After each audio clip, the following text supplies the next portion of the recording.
Hello everyone, welcome back to the channel. The border between Thailand and Cambodia has once again erupted into violence in one of the most dangerous escalations in Southeast Asia in years. What began as a tense standoff over ancient temple territory has now turned into a full-blown battlefield. On July 24, 2025, the first reports emerged of Thai artillery opening fire near the Muen Thom temple, a disputed zone that has been a flashpoint since the early 2000s. Cambodia responded immediately, and within hours, both sides were locked in intense exchanges of artillery and rockets, displacing tens of thousands of civilians in the surrounding villages. The violence didn't stop there. By July 25th, the Thai Air Force launched a wave of F-16 airstrikes against Cambodian forward artillery positions. This marked the first time in over a decade that fixed-wing jets were used in the conflict zone, and it signaled that Thailand was prepared to escalate far beyond the usual border skirmishes. Cambodian forces retaliated with counter-shelling and suspected use of portable air defense systems to target Thai aircraft. Several unconfirmed reports suggest that one Thai drone was downed during the counter-operation. The core of the conflict centers on disputed sovereignty claims around the ancient Preah Vihear and Muen Thom temples. While both countries recognize the temple's cultural value, their exact border demarcation has been contested since French colonial times. On the ground, this translates into troop buildups, landmines, sniper outposts, and artillery batteries sitting just hundreds of meters apart. July 24th was the tipping point. Thai border forces accused Cambodian soldiers of illegally fortifying a ridge near the Muen Thom temple. Cambodia claimed the troops were stationed on their rightful soil and refused to withdraw. By the early hours of July 24th, satellite surveillance and local drone footage showed Thai MLRS systems being repositioned closer to the forward line. When dawn broke, witnesses reported a sudden burst of artillery fire, roughly 30 shells in under 10 minutes, slamming into Cambodian trenches and outposts. Cambodia responded with immediate and heavy shelling of its own, using mobile howitzers and 122 mm Grad rockets. The border regions of Surin and Minchi lit up with fire and smoke, as both armies pushed heavier firepower into the front lines.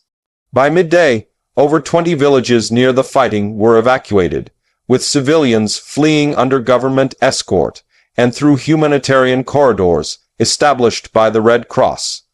Many were left behind in the confusion, hiding in bunkers or escaping into nearby forests. At approximately 2:30 p.m. local time on July 25th, the Royal Thai Air Force confirmed operational air support had been activated. F-16 fighter jets reportedly flew sorties over Cambodian territory, targeting artillery encampments and radar installations believed to be guiding rocket fire into Thai civilian zones. Thai officials insisted the strikes were defensive, aimed solely at silencing incoming threats. Cambodia called the airstrikes an act of war and accused Thailand of violating bilateral defense treaties. The fighting spread across a 25-kilometer stretch of borderland, with the most intense clashes focused around the three ancient temple areas.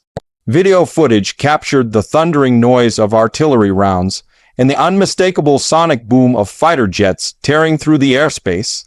In one dramatic clip that circulated online, a Thai armored column could be seen advancing under covering fire, pushing within a kilometer of Cambodian trench lines. As the shelling intensified into the evening of July 25th, both countries began to mobilize additional forces. Thailand deployed mechanized infantry and tank units to its northeastern provinces, while Cambodia activated reserve brigades and moved additional missile systems into range. Eyewitnesses described convoys of armored personnel carriers and multiple rocket launchers traveling under the cover of darkness. By the morning of July 26th, casualty estimates had already begun to rise. Unofficial reports from local hospitals indicated over 50 dead and more than 200 wounded across both sides. Several Thai civilians were also killed when a Cambodian rocket struck a farming village in the Sisaket region. In retaliation, Thai forces launched a precision artillery barrage on a Cambodian command post believed to be directing the rocket fire. The United Nations and ASEAN both issued urgent calls for a ceasefire, warning that the conflict could spiral into a broader regional confrontation. Meanwhile, both Bangkok and Phnom Penh remained defiant. The Thai Prime Minister declared that Thai sovereignty would be protected at all costs, while Cambodia's defense minister accused Thailand of pursuing territorial expansion under the guise of cultural disputes. The war of words between the two governments only fueled tensions on the ground. On the diplomatic front, Thailand expelled several Cambodian embassy officials, and Cambodia responded by recalling its ambassador from Bangkok. These moves shattered already fragile communication lines and raised fears that the fighting could extend beyond border skirmishes. As of July 26th, the situation remains volatile. Both countries have now deployed combat drones, electronic warfare units, and additional artillery along the conflict line. Civilians in both Cambodia and Thailand are bracing for more violence, as government emergency alerts warn residents to stay indoors and away from military zones. Thousands remain without electricity or clean water, and international aid groups are struggling to access affected regions due to the intensity of ongoing combat.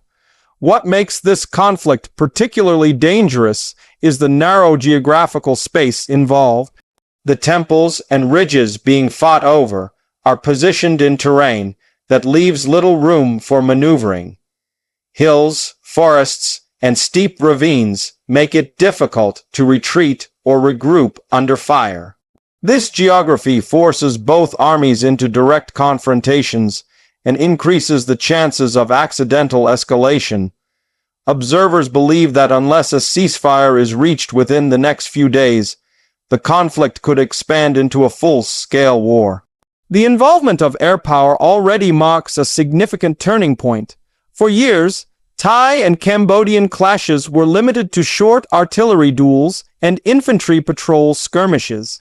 The use of F-16 jets, surveillance drones, and guided rocket systems shows both sides are treating this escalation as more than just a border incident.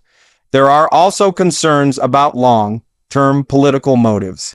Thailand's military leadership has faced growing domestic criticism and may be using the conflict to distract from internal unrest. Similarly, Cambodia's government is dealing with economic pressure and may be using nationalistic rhetoric to rally public support. These internal factors risk turning a localized fight into a prolonged and politically driven campaign. As the conflict enters its third day, international pressure is mounting. The U.S. State Department, the European Union, and even China have called for an immediate de-escalation. Behind closed doors, ASEAN is reportedly working on an emergency peace summit to broker a temporary ceasefire. But on the ground, the shelling continues, and both armies are digging in for what looks like a long fight. For now, the border burns, artillery crashes through the jungle canopy, jets scream overhead, and ancient temple stones, once symbols of shared culture, now stand cracked and blackened by war. The Thailand-Cambodia border conflict of July 2025 is no longer just a dispute.